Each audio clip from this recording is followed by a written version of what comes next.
growth and development for every nation in the world is a better plan. Not just any plan, but a well-implemented one. And of course, development partners.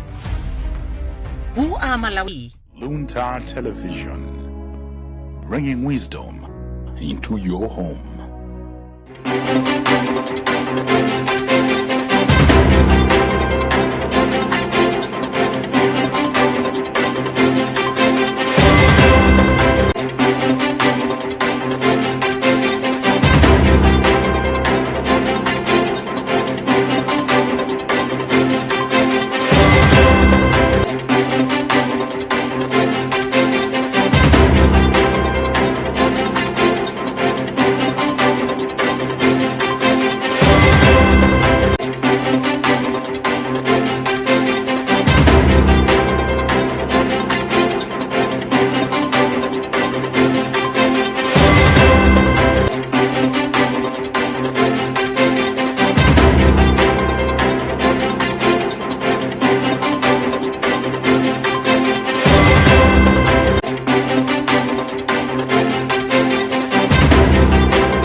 It's Friday, the 6th of September 2024. Welcome to this edition of the Press Review here on Luntha Television. Today you are with me, Brennan Mansa, and my colleague Emmanuel Georgia. And I will be taking you through some of the stories that have been published today in our daily papers, The Nation, but of course the Daily Times. Remember, this is the program that will just give you some of the stories and of course give you a chance, maybe if you have 2,000 kwacha, to get your copy and peruse through all the stories that have been published on that particular day. So to begin with, on the front page of the Daily Times, there is a story. The main story here says, government banks on ADMAC, markets set to open as expert faults timing. The government has disclosed that Agricultural Development Marketing Corporation ADMAC markets will be opened next week. The announcement comes as maize prices continue to soar, ranging from 42,000 to 46,000 kwacha per kilogram per 50 kilogram bag in Zomba and Luntha City, respectively. Agriculture Minister Sam Kawali said they are working on modalities to have the country's grain traders markets opened for Malawians. A good timing, a bad one, as the expert says. What do you see? I mean, how can you interpret this? Which I was trying to check where the expert Leonard Chimaza has implored the government to be proactive in addressing issues related to hunger. That's the main story. Nkhani yanjai timanena ntsotsulo ndi Mr. Magawa pa program yomwe ino kuna kuti boma likwenera kwambiri lichilimike zinali zokhudza kwambiri ndinakhudzidwa. I think it should be 3 days ago pamene Honorable Msaka anayima ndithu mnyumba ya malamulo nkunena kudandaula kuti anthu ena kudera lawo Malawi momwe ndithu akudya chitedze zosakhala bwino. So boma likwenera ndithu achilimike pa nkhani ya njala, ndipo maadimagiro atatsegula msanga komanso tionetsetse kuti chimangacho ndiye chitsipezeka akati atsekula ndithu maadimagiro chifukwa zinthu kunena chilungamo it looks Amalawi ambiri apangidwa affected ndithu ndi njala. Yes. All right. Okay. LCM pitches trade plan. The subheadline reads, seeks Chinese support to build road and railway network, secure zero tariff treatment for Malawi goods. President Lazarus Chakwera yesterday asked China to support the expansion of Malawi roads and railway network to neighboring countries to promote regional trade in the spirit of China's quest to be the partner development in the global south. apresidenti ali mdziko la China tikudziwa kumene kwadapita ndithu kagwira ntchito zosiyanasiyana ndiye alipempha ndithu dziko la China kuti lithandizepo ndithu kutukula ndithu ntchito za malonda as one way kuti mwina athandizewe kuti konzera njanje zija tikukonza zija komanso misewu yabwino kuti anthu adzitha kuchita malonda ndithu bwino ndi mayiko oyandikana nawo zimene zili zinthu zabwino. All right, government targets to train 30,000 caregivers. Government has said it is set to train 30,000 caregivers by 2026. Minister of Gender and Social Welfare Acting Director of Child Affairs, Justin Hamira, said they are also committed to ensuring that the caregivers get motivated through the provision of honoraria. She said, as at now, about 2,000 caregivers are getting honoraria, with 30,000 others yet to start this year. Kani yantu amene amakhala kupereka chithandizo kwa ana makamaka msukulu zija za mkomba mena mpoyamba early childhood development centers. So akuti kuti boma lifuna liphunzitse aphunzitsa amenewa okwana 30,000 kufika mchaka cha 2026.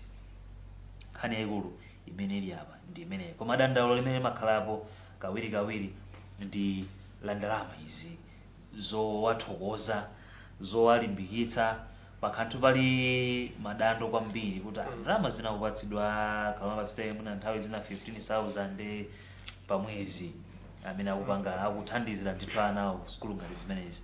Kodi 15,000 munthu ufunika ulipire ku nyumba chani ndi zimakhala zovuta. Actually, to be honest, pamene baba aboma akunikireko bwino because ndisakunamizeni kumpanga hando mwana zizinthu zophweka. Akuti the ministry's plan is to make caregiving a serious profession.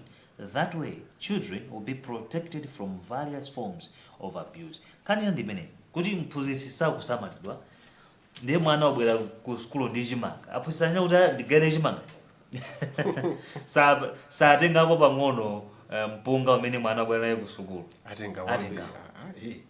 atengawo chifukwa chani nayenso ali zosowa zambiri alibe chifukwa akupereka tisamaliro koma iyeyo sakusamalidwa ndi afunanso kuti kumene akasamalira inako nayenso asamalidweko.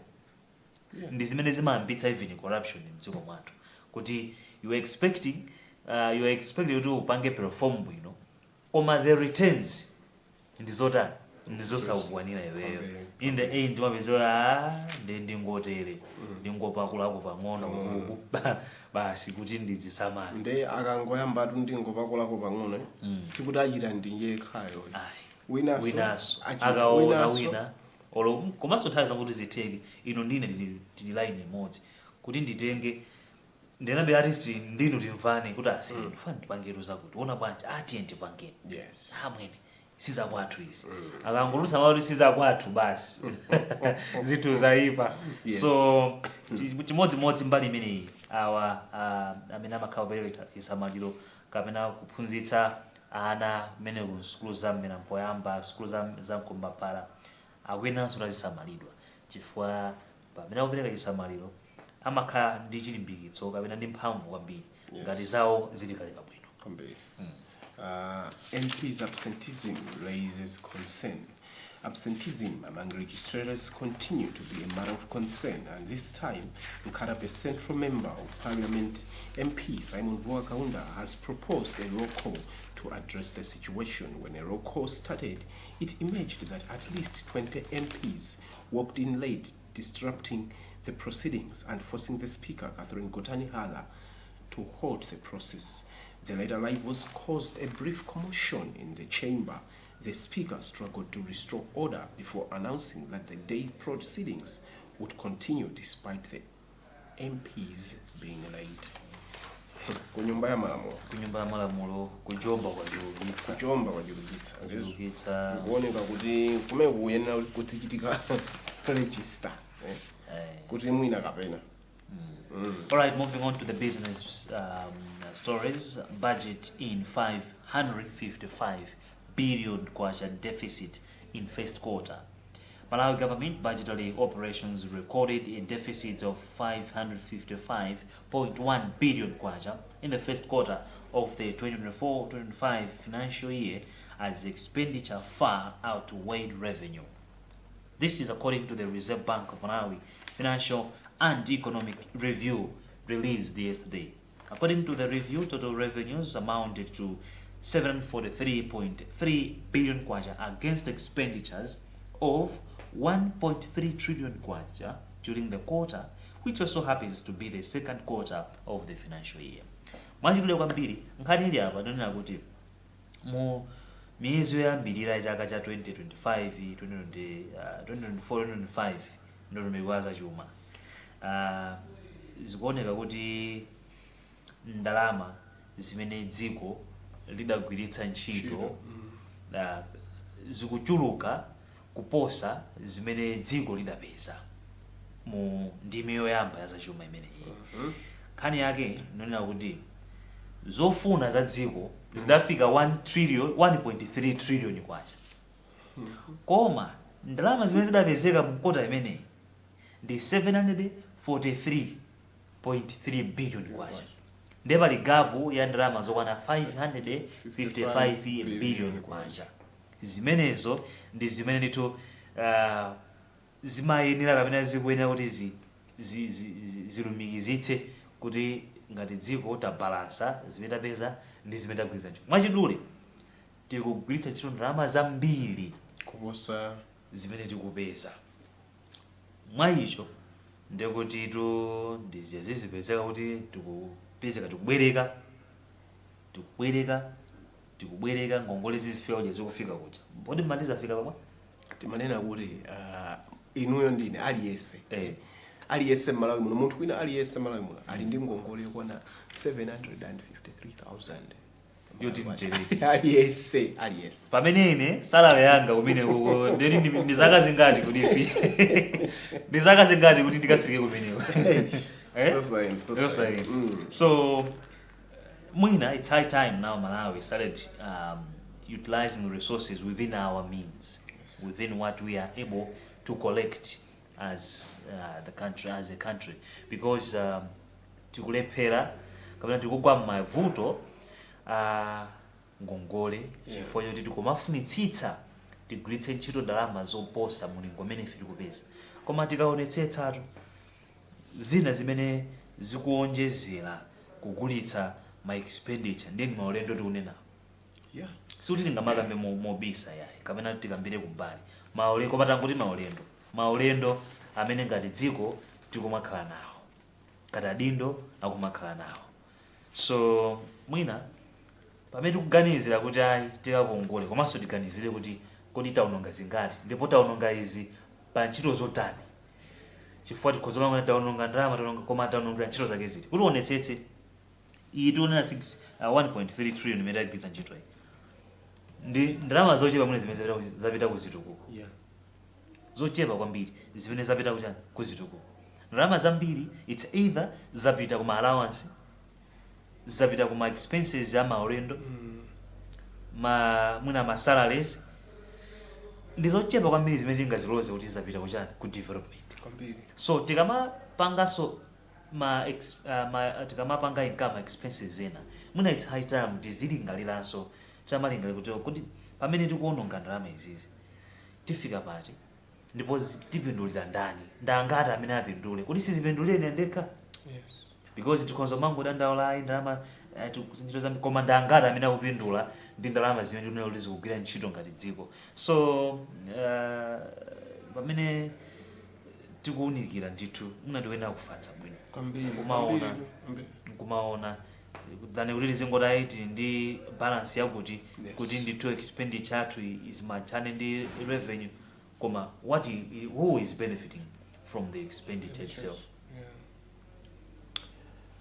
Old Mutual Pension Fund in 43 billion hotel project. Old Mutual Investment Group has partnered Public Service Pension Trust Fund, a standalone contributory pension scheme for public servants, to start constructing a 43 billion kwacha 5-star hotel in Luntha, the Cresta Lifestyle Hotel, situated at Criswick in the former Murica Club premises, is expected to be completed in 3 years. Nkhani yabwino funa kumanga hotelo imene akuti agwiritse ntchito ndalama zokwana 43 billion Malawi kwacha. Actually, this is a long-term investment option, and yeah, kumapanga zinthu kati zimenezi ndi zinthu zabwino ngati dziko. Yes. All right, moving on to arts and culture. The Lake of Stars Festival finally here. The 3-day Lake of Stars Festival, LOS, debuts at Fishigo Bay in Karabe today through to Sunday with 70 artists, both local and international, set to share the stage at 3 stages. The festival, which warmed up with a set it off concert featuring film artists in the Longo last Saturday, started yesterday with Day of Ideas featuring workshops, panel discussions, and performances at the 3 stages of Quasar Space, Tree House, and Beach. Now under the new management of Dusty Orange Production, led by its director Shamila Arias, who has taken over from Willie Jameson, who founded it in 2004. The festival celebrates its 20th anniversary and 60 years of Malawi's independence. According to its head of media and communications, Zilan Gondwe, she said last evening that all was set for the festival, which successfully engaged young people and other players with Day of Ideas yesterday. Arts and culture. National Bank of Malawi takes Lulu to South Africa. National Bank of Malawi has thrown musician Lulu to South Africa to perform a family fun day tomorrow at UJ Stadium in Johannesburg. The free event will also feature soccer, netball, kids play zone, and sack and spoon races. Okay, all the best. All the best. Lulu ndithu mzathu ameneyo. Amene wakapitidwa mphepo akena. Zofunika kwambiri. All right, and finally, time is not on our side. Now just to move on, terrible outing. Malawi 2, Burundi 3. And Flames give out shaky performance to lose at home. The clueless and visionless, these could perhaps be the right words for summing up Malawi national football team's performance against Burundi in a 25 Total Energies Africa Cup of Nations qualifier, Bingo National Stadium in Lilongwe yesterday. Malawi were simply a pale shadow of themselves as they started the qualifying campaign with a 3-2 defeat. The defeat was a bitter pill to swallow for the fans, who had no kind words for Flames coach Patrick Mabedi, asking to go as he trooped out of the stadium in a chorus of boos. That's the main story on the back page of the Daily Times, and it has been written by Mavuto Kambo.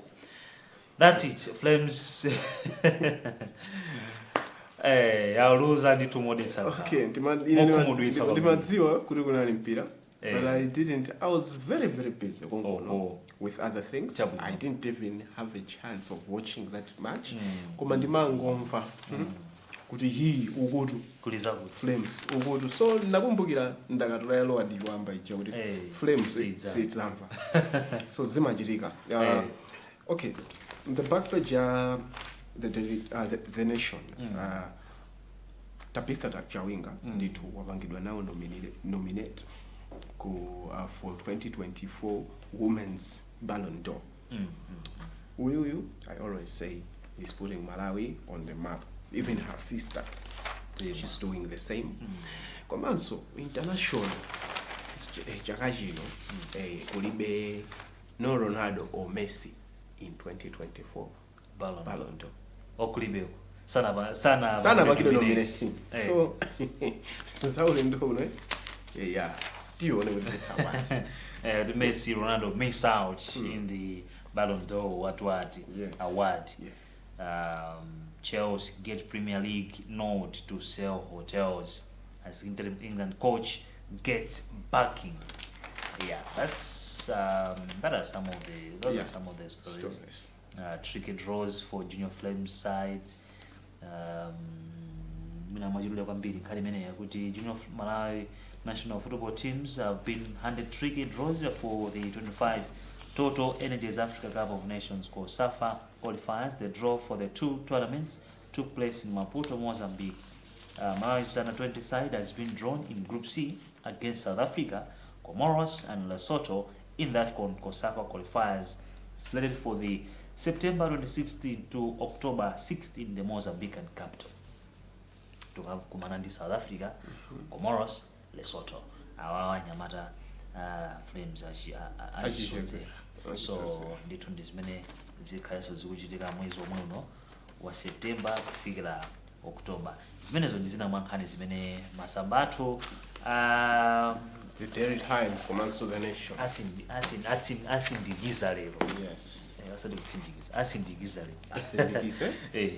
Zimene tu anzathu amene walemba zimene mungathe kuzipeza pa 2000 kwacha pa paper la iliyonse imene inuyo mungasankhe kuti mukawerenge ndithu mofatsa mukapeza mpata inde chuma chikuvuta koma mwayo kapezeka ayi ndithu muli nkhani zambiri zimene zimathandiziranso kuti tsiku lathu likhale labwino tidziwe kunja kuchitika zotani komanso mwina kuona koma opportunities ena amene tingayesere ngati athu chabwino.